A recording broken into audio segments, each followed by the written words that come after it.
Yeah. Hey guys. I'm going to review another book today. A great one, which I've really studied, been into this subject for 10 plus years.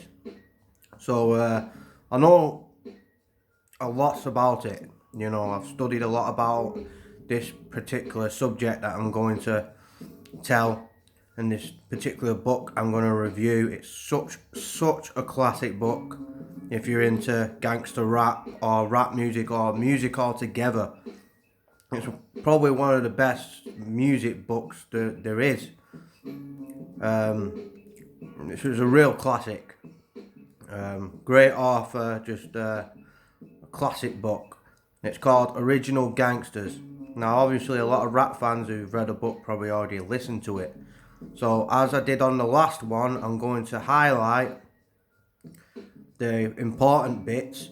And obviously, I can't go too much into the book because that'll take about 3 days. That'll take over 300 hours of recording for me to even scratch the surface on what I've learned and about rap music, because I'm a big rap fan.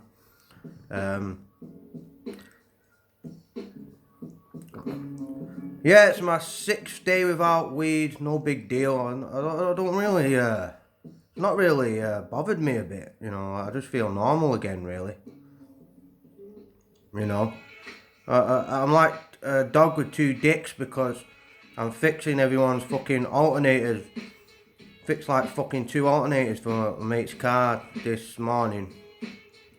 And speaking about books, I'm reading a book right now on the Son of Sam Ultimate Evil.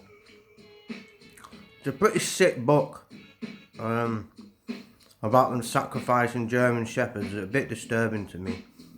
They're nasty fuckers, man. If I ever saw them, I'll cut their heads off. They deserve to die, people like that who harm animals, especially dogs who save your life. It's just hanging. These cults, these fake gurus and cults, they're hanging people. You really don't fall victim to these.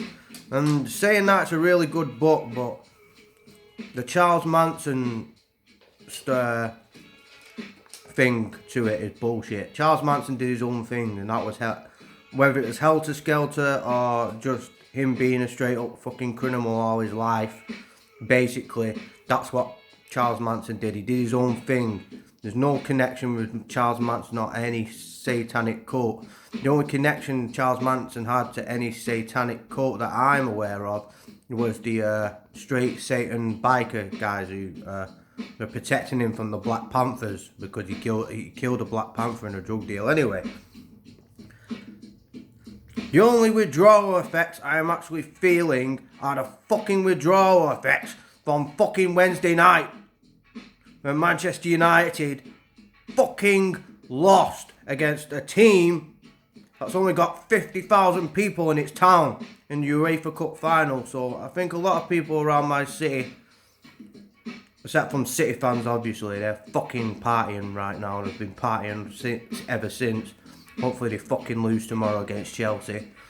Bloody hell, what can I say? I mean, we should have beat them. I'm glad that we got Cavani for another 12 months because he's a solid striker and we needed a solid striker. But I think we need another solid striker. Like Ole Gunnar Solskjaer back in the day when it was 99 when they won the treble. Ole Solskjaer was that guy who came on and scored at the end of the matches. We always got goals later on. That's what United were so infamous for. You could beat us 2-0 in the last fucking 5 minutes, we'll beat you 3-2. I mean, that shit that we did against Bayern Munich to win the treble, and we've done it so many times. That's the United spirit. So I think we need a solid bench. We've got probably 7, 8 great players. Get rid of Martial. I mean, Marcus Rashford is a great player. And what he does outside of football is good as well. What he's done for the communities in Manchester. And Mason Greenwood, he's going to be a big striker. He's only 19 years old, so, you know, wait for about 2 years. I think he's going to be up there with the best. I think he's going to be like Rooney and Michael Owen used to be. I really do think that with Mason Greenwood. I think he's going to be a big star. Come 21, 22 years old, I think he's really going to find his rhythm.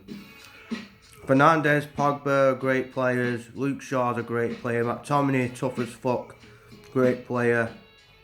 I mean, Ole Solskjaer, he has improved our team since Fergie left. We had shit managers. I mean, David Moyes was a great manager for Everton, but obviously not quite so for United. Then we had Mourinho and another guy, and we were just United just lost. That United spirit just fucking went downhill. And you know, if you're not playing for United, you're playing for United to win trophies, and that's what Rio Ferdinand and Paul Scholes said. And Paul Scholes actually lives near me. You know, he goes to the same cricket club that I go to, so I see Paul Scholes from time to time. Yeah, Rio Ferdinand's dead on. I mean, we need some extra players. I think Ole Solskjaer has improved our team. We run us up this year, but next year, I think give him 1 or 2 years. I think next year we need to win a title. We need to. That's all I can say with Manchester United at the moment. I mean, we've improved a lot. Improved a whole bunch since, you know, we went down, but still that's not enough for United. We need to be winning championships. And I'm very disappointed that we didn't win on Wednesday. And the penalty shootout was wild, man. I haven't seen a penalty shootout like that, where it fucking goes down to the fucking goalies taking the penalty. And I knew when De Gea was going to take that penalty, I just had a feeling he was going to miss that. But that was a wild penalty shootout, man. And after Cavani scored, and we picked up the pace a bit. And I thought, yeah, man, we're going to get another 1 or 2 goals here, but I don't know what happened. Ollie should have put some subs, some fresh feet on, like Daniel James and Van der Beek. He's fucking shit, man. Get rid of him. Fucking hell. Anyway, I'm going to get on to Original Gangsters now and the book. Basically, I'll start off with where it originated from. Basically, gangster rap was about before NWA came out. There's School Ali D did some gangster music, like, you know, I think he was from Detroit or something, Philadelphia, somewhere like that. And KRS-One, Criminal Minded, that was kind of a gangster rap album, to be honest. And then you had like Ice-T come out before NWA with 6 in the morning, knock at your door at 6 in the morning. That was a good tune, and Colours and all that. But what really put gangster rap on the map was Compton's Finest. And you can say whatever you want about Pac and Biggie being these two fucking legends of rap, the biggest legends of rap, but you're forgetting Eazy-E was the father of gangster rap. He's the one who started it off. If it weren't for Eazy and his vision, I don't know if there would have been any gangster rap, and there wouldn't have been that magic that happened in the 90s and mid-90s. So, yeah. I mean, Eazy-E was from Kelly Park area, part of the Kelly Park Crips in Compton. Basically, East Compton, West Compton is where Suge were from. He was from the Mob Piru area, Luders Park and stuff like that. So Eazy, his cousin was a big time drug dealer, basically, and when his cousin died, Eazy took all the crack that he was selling. Basically, he got shot in a drive-by shooting, and Eazy took on the crack deals from there. So Eazy made a couple of $100,000, I think, off selling crack, is what I've heard. And a lot of people verified that. A lot of people that I've seen on street interviews have verified that Eazy was doing that. And Eazy knew that he was affiliated with the Kelly Park Crips, the Nutty Block Crips, and the South Side Crips, which I'll get into them. They're later on in the story.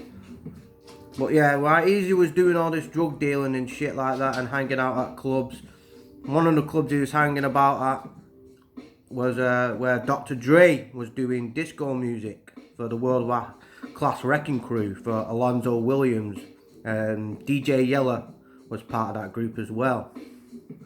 Dre was doing all that dance music, so Dre never was a street kind of guy from what I've heard. Dre was more like music to begin with, as Easy was a straight up like, you know, gangbanger, gangster type of guy. But from what I've heard, he was a cool guy and he got along with everyone. He didn't do drive-bys, it was just about his money. So yeah, Easy comes into the clubs and sees Dre has got a real talent for music, and Dre's getting arrested for like drunk driving incidents and stuff like that. And Easy knows him from the neighborhood, so Easy bails him out of jail one day, and I don't know if it's Dre or Easy says maybe Dre should get away from this techno shit. It's not really true to our lives, what we're living. It's a bit too phony and shit like that, which I think is probably true, and go in a new direction. Dre was already trying to go into a new direction, really, with the type of music he was making. There was a song, Adidas, and Dre's said, "My penis." So Dre was wanting to go to the hardcore stuff, but Alonzo would not like let him do it. So basically, Easy put up the money to start a group called NWA. Basically, and this is when Ice Cube comes into the picture. Ice Cube was not from Compton. I think he was from somewhere, I don't know, Pasadena, somewhere like that. But Cube was actually living in Dre's basement, and Cube was doing all the writing. So Cube was the lyricist, but they couldn't get Cube straight away because he was a group called the CIA. So Easy put the money in for the studio. He had a childhood friend called Lorenzo Williams, known as MC Ren, who was a Kelly Park Crip. So we put him as part of the group, and basically, what's it called? Who's that guy called who was in at the start? He didn't get the credit. I can't remember his name now. Prince something. I can't remember. Sorry. Anyway, so Cube was in Dre's basement making music anyway, with Dre doing the beats. And then Easy, they wanted to perform a song because they were doing shows at the roller skate clubs in Compton and stuff like that. They were doing little shows and they were coming up with a whole new flavour, man. People weren't really hearing that type of lyrics before that were coming out with straight up like street talk, and people that are living in the area, they could really relate to that. And they really bought onto it, so they were underground sensation. And Easy was like selling tapes out of his trunk to promote the NWA. Now moving to Eazy-E's making his first single, "Boys in the Hood." If you watch Straight Outta Compton and anything, you'll kind of know how that went. Easy weren't a rapper. Eazy was a financier. He was the money man. So it was his company, Ruthless Records. And basically, he met Jerry Heller, must have been at one of the clubs. Jerry Heller, who co-managed Ruthless with, or was Eazy's manager. I think Eazy owned Ruthless, and Jerry Heller was like the manager. He spotted him at the club and really liked him. So Eazy was going to do like a hit single called "Boys in the Hood." But some New York rappers came because first they wanted Ice Cube to do it because Ice Cube wrote "Boys in the Hood," but Ice Cube was already obligated for the CIA, which rap group he was for. So basically, Dre and Ren and Cube and all the others that were in the studio were like for hours talking Easy into doing this. And he's like, no, I'm not the fucking rapper. I'm the drug dealer. I'm the financier. I'm the guy behind the scenes. Cube's the rapper. And obviously Cube couldn't do it. So they got these New York guys, and they didn't know what the fuck they were talking about because it wasn't their type of language. New York had a different type of slang language to LA and a different way of kind of living than LA. They weren't bouncing around in Cadillacs or going, and they had massive freeways with citrus trees and old sunny LA and stuff like that. So 6-4s and drinking a 40 and all that shit. And it wasn't really you didn't really understand it, so they left. Basically, the New York rappers, they had a bit of confrontation, left. Then Easy got talked to. Easy had to do it, so it took him a couple of days to actually do the song. But when he did, it was a fucking masterpiece, and it blew up like overnight. Like he was selling fucking hundreds of thousands of tapes outside his hood, and the radio station. Coolio G, that Mexican guy, Key, MEL, radio, all them radio stations, they requested Boys in the Hood. And Boys in the Hood was just blew up overnight. Then after that happened, they got a record deal with Priority Records because to distribute their first album. So they blew up, and basically that's when they did Straight Outta Compton. And Straight Outta Compton never hit the radio at all, but everyone heard about the album, everyone knew about the album.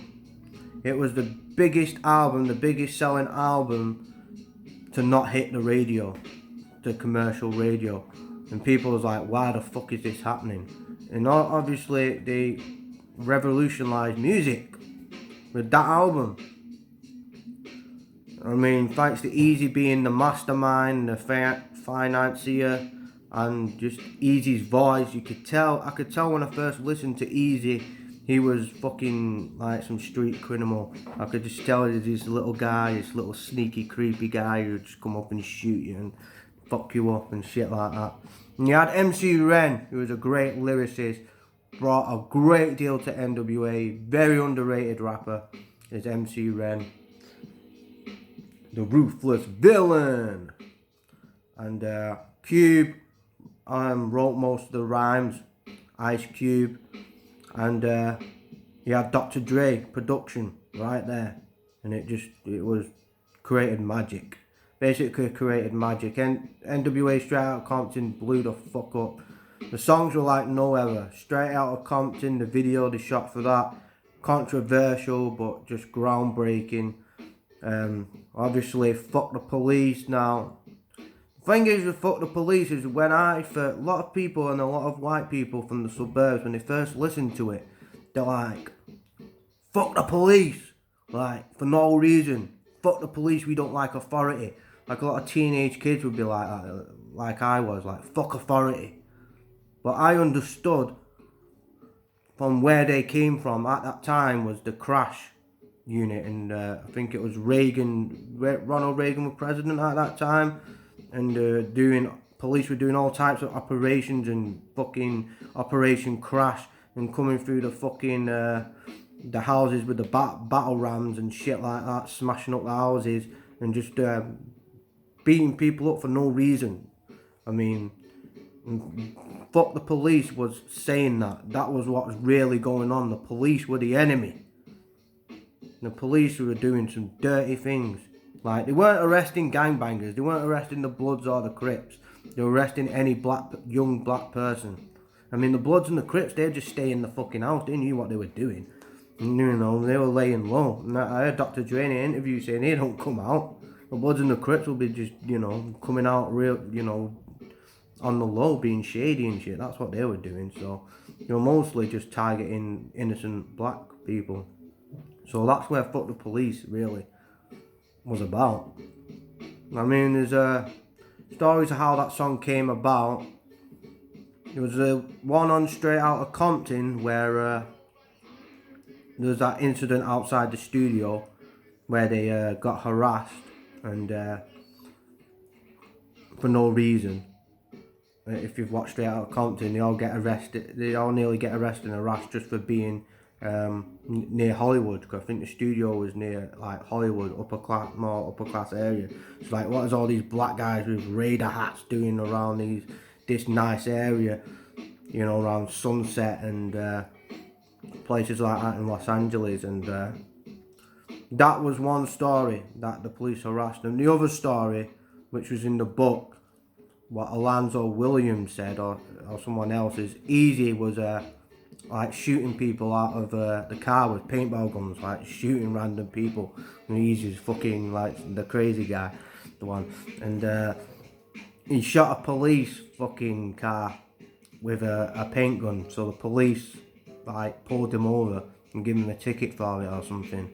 And that's when they went and wrote "Fuck the Police." So there's two different stories to why they actually wrote that song. Another track's on there, Gangster Gangster with Ice Cube.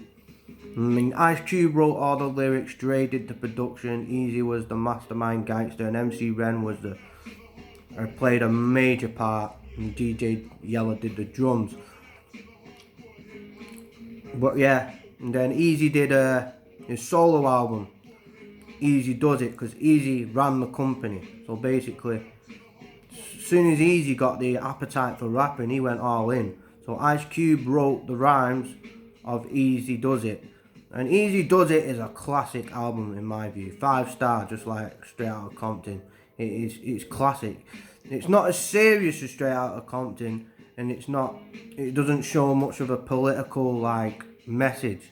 Like Public Enemy were doing the same thing at the time, kind of thing. It more like having fun being a gangster. It was like Easy was like with the bank robbery track. That's one of my favourite tracks of all time. Nobody move, nobody get hurt. Turn the bitch down and the bitch had a dick. I said, damn, when they get in my hand. What I thought was a woman was nothing but a man.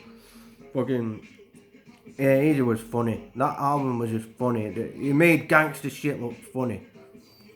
And it's a classic album, that. So Easy was blowing up and all that. They were going on tour, and the NWA just blew the fuck up. Everyone knew NWA, and they weren't on the radio or anything. But the albums were selling fucking over 1 million because they were that big. They went all around the country and did the tour, and that's when one of the best rappers of all time, in my opinion, was the Diggy Diggy Doc, the D.O.C. Fucking legend. If he kept his voice, he would have been the best rapper of all time. So D.O.C. came along and did his album. Classic album. I mean, he was another great lyricist. And they had a fucking solid team. They had a solid team. I mean, with the D.O.C. But when he went on tour, Dr. Dre's brother, who was very close to him, died after getting into a scuffle. I think he hit his head on the floor when he was in a scuffle with some local guy. I don't think it was gang related. It was just a local scuffle outside a shop, and he hit his head on the floor and tragically died. And Dre was really devastated by that. And according to the book, that's when Dre started drinking and started like not being very nice to certain women. According to the book. I mean, Michelle A was Dre's girlfriend, but he had many girlfriends. Dre, he was kind of popular with the ladies, and with stories about him beating up ladies.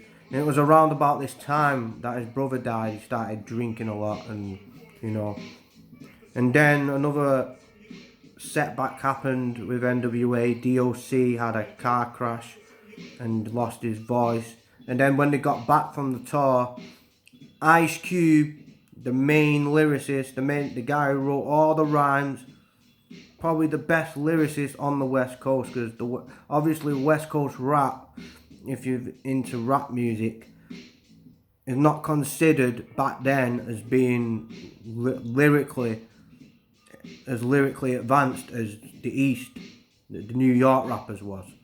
So basically, Ice Cube had a contract for the album. I think it was a rollover contract or something for the next album.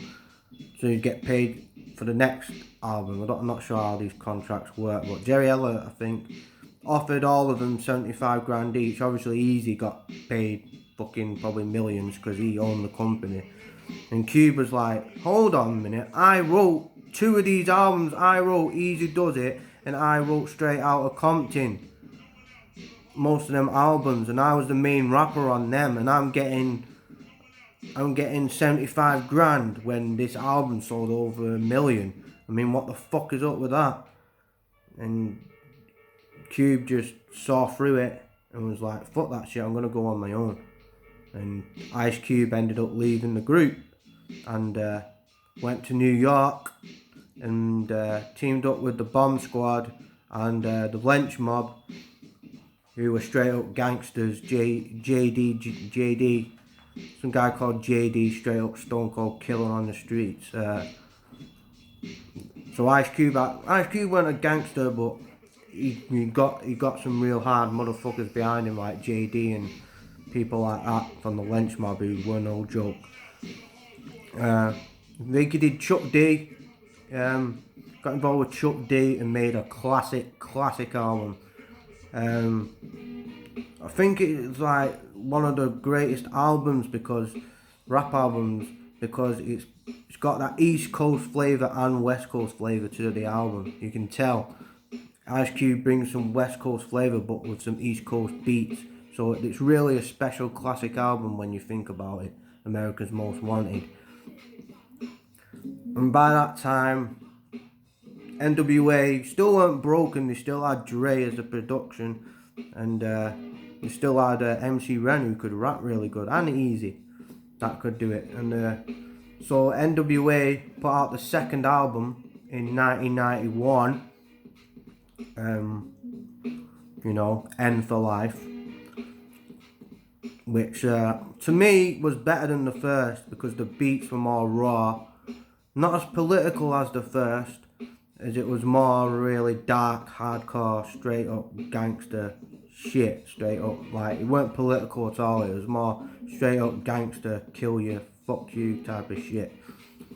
The same year, Ice Cube put out his legendary album Death Certificate.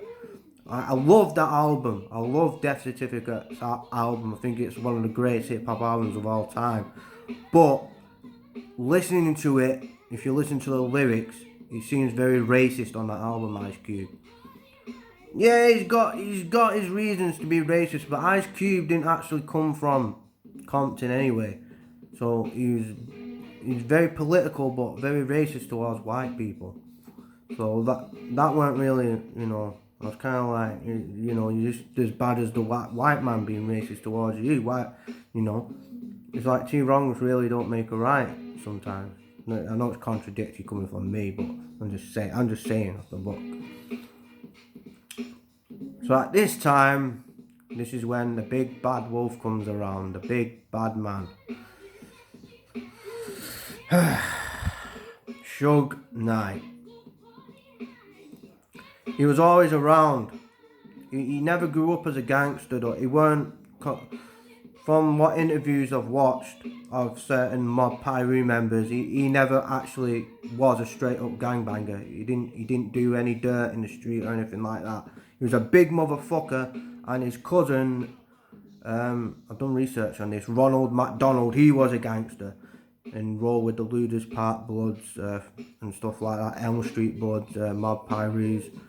But Suge never did didn't participate in gang activity. He played football. He was a very good football player. But he got kicked from the football team and ended up doing some bodyguarding. And one of the he did bodyguarding for was Bobby Brown. And then he managed a writer called Chocolate. And this is where shit gets interesting, because the worst rapper ever I'm probably a better fucking rapper than this guy. I know I'm a better rapper than this guy. Vanilla Ice, fucking garbage. Come out with Ice Ice Baby. There's different stories about it, saying Mario Chocolate wrote the lyrics and didn't get his share, his credit, and his part of the money that he was supposed to get for the song. So Suge Knight being Suge Knight, and the people he knew from his neighbourhood who grew up with, who were real Mad Pyru Bloods, just scary fucking guys you just don't want to mess with. Basically came up and basically him and Vanilla Ice went to the balcony and were just hanging. Basically just hanging. You know what I'm saying? You know, that's what it is. Suge Knight and Vanilla Ice were just hanging. So that's one story. Other stories say he just sat down and Suge told him this is what's up, and you know, and it was like a mafia shakedown type of shit. You know what the mafia do, shake you down. You got like millions off that. So, and Suge was in the background a lot with NWA, especially on the second album, and started managing DOC because I think nobody from the NWA, to what the book says, no one from the NWA circle actually visited DOC when he had that tragic car crash that tragically took away his voice. Suge Knight came visiting him and was like, well, they don't give a fuck about him, man. You know, and Suge Knight kind of took DOC under his wing, and then he got in Dre's ear and about the contracts and stuff like that, and saying you ain't getting paid what you should be getting paid. Cuba's right. Eazy's taking all the money. Easy and Jerry are fucking all you about, basically. And throughout the making of the second album, Dre was Suge was getting in Dre's ear, and Dre was making moves, basically. And there's loads of different stories to this, so I don't know which one to believe. The one that I most believe was Dre was getting paid. Dre was a millionaire, so I think Dre just wanted to do his own thing anyway, because he knew that he could produce, and he knew if he could go on his own with the backing of Suge Knight, and Suge Knight had money, maybe he feel like he didn't get paid, but according to the book, Dre was getting paid. So Dre made a scheme with Suge that he was leaving. Now, there's different stories to this. The straight out of Compton story I don't believe in. I don't believe